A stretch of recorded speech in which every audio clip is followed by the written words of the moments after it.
Assalamualaikum warahmatullahi wabarakatuh. Saya Devira Sapovelisa dari kelas B. Ingin menjelaskan tentang prinsip dasar spektrofotometri UV visible.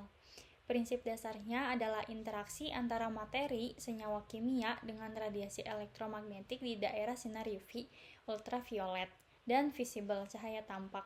Ketika sinar UV visible dilewatkan melalui suatu larutan sampel, molekul dalam sampel akan menyerap energi yang disebut foton pada panjang gelombang tertentu. Jumlah cahaya yang diserap yang disebut absorbansi sebanding dengan konsentrasi senyawa dalam larutan dan panjang lintasan sinar dalam larutan. Ini hukum Lambert-Beer. Spektrofotometer mengukur jumlah cahaya yang ditransmisikan atau diabsorpsi oleh sampel. Selanjutnya, senyawa yang dianalisis dengan spektrofotometri UV visible.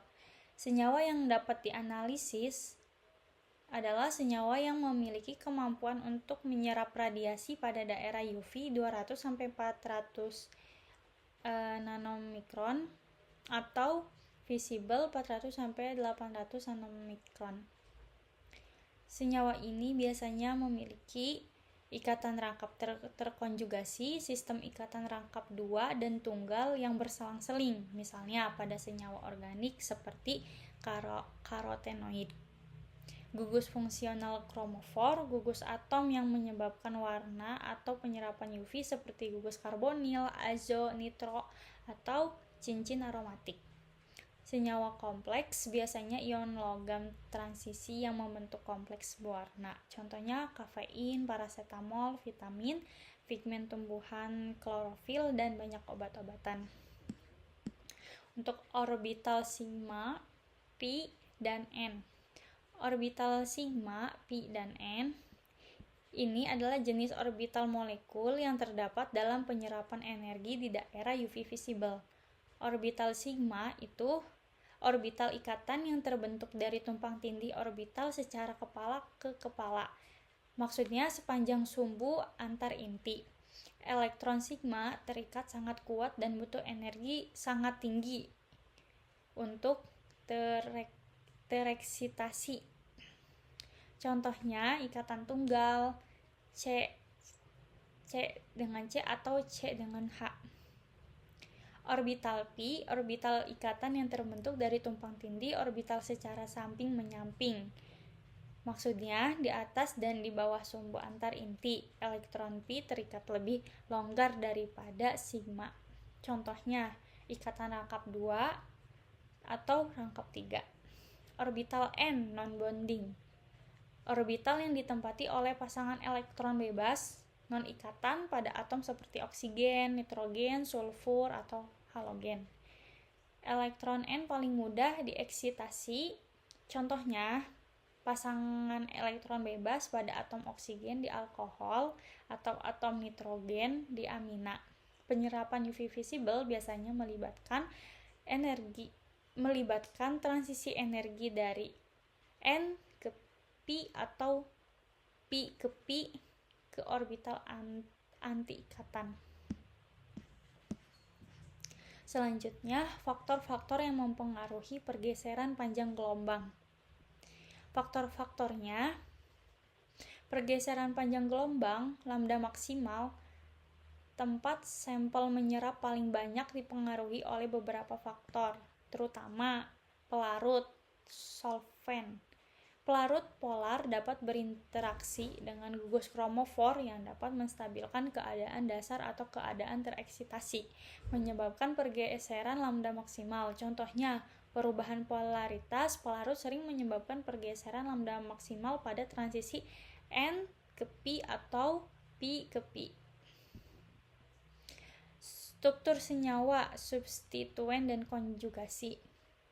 Peningkatan konjugasi, lebih banyak ikatan rangkap terkonjugasi, akan menurunkan energi transisi dan menyebabkan pergeseran ke panjang gelombang lebih besar yang disebut batok kromik. Adanya gugus oksokrom, gugus yang memiliki elektron N seperti OH atau NH2 dapat memperluas sistem konjugasi dan menyebabkan pergeseran batokromik. Selanjutnya pH. Untuk senyawa asam atau basa, perubahan pH dapat mengubah bentuk ionis senyawa yang mengubah sistem konjugasi dan oleh karena itu mengubah lambda maksimal. Contohnya, fenol, fenoksida memiliki lambda maksimal yang berbeda. Istilah pergeseran batokromik, lambda maksimal bergeser ke panjang gelombang lebih besar atau bisa dilambangkan merah. Pergeseran hipsokromik, lambda maksimal bergeser ke panjang gelombang lebih kecil dan dilambangkan berwarna biru. Selanjutnya ada instrumen spektrofotometri UV visible. Di sini ada komponennya ada sumber cahaya, itu berfungsi sebagai menghasilkan radiasi di daerah UV, biasanya lampu deuterium, dan visible biasanya lampu tungsten halogen.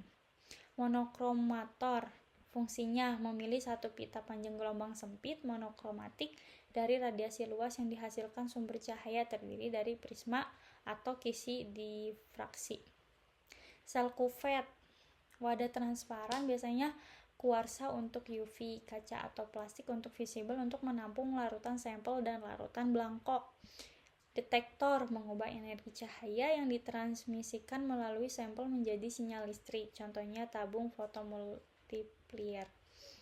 Pengolah sinyal atau display membaca sinyal listrik dari detektor dan menampilkan hasilnya dalam bentuk absorbansi atau transmitansi.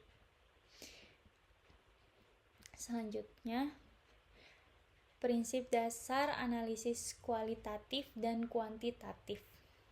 Analisis kuantitatif itu lebih ke identifikasi.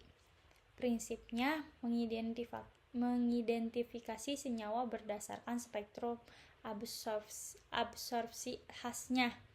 Caranya mengukur absorbansi sampel pada berbagai panjang gelombang untuk mendapatkan kurva spektrum, plot absorbansi, dan panjang gelombang. Senyawa diidentifikasi dengan membandingkan lambda maksimal, panjang gelombang serapan maksimum, sampel dengan lambda maksimal baku. Referensinya, lambda maksimal adalah sidik jari spektrofotometri senyawa. Analisis kuantitatif itu penentuan kadar. Prinsipnya menentukan konsentrasi senyawa berdasarkan hukum Lambert-Beer.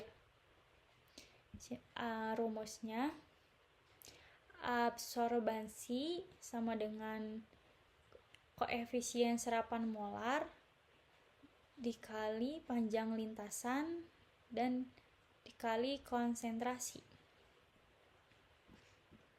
Kelebihan dan kekurangan metode spektrofotometri UV visible.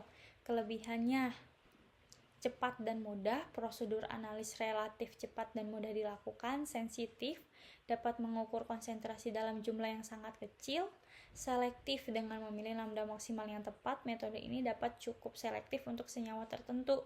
Non-destruktif, sampel biasanya tidak rusak selama pengukuran.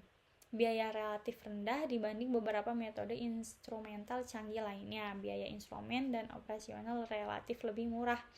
Kekurangannya ada gangguan interferensi, kehadiran zat lain yang juga menyerap pada lambda maksimal yang sama dapat mengganggu hasil atau positif palsu. Jadi biasanya itu hasilnya lebih besar. Kurang spesifik, tidak semua senyawa memiliki lambda maksimal yang unik. Senyawa dengan struktur serupa mungkin memiliki spektrum yang hampir sama. Hanya untuk senyawa yang menyerap UV visible, senyawa yang tidak memiliki kromofor atau auxokrom, misalnya senyawa jenuh seperti gula sederhana, tidak dapat dianalisis langsung. Sensitif terhadap matriks atau pelarut, perubahan kecil pada pH atau jenis pelarut dapat mengubah spektrum serapan. Assalamualaikum warahmatullahi wabarakatuh. Terima kasih.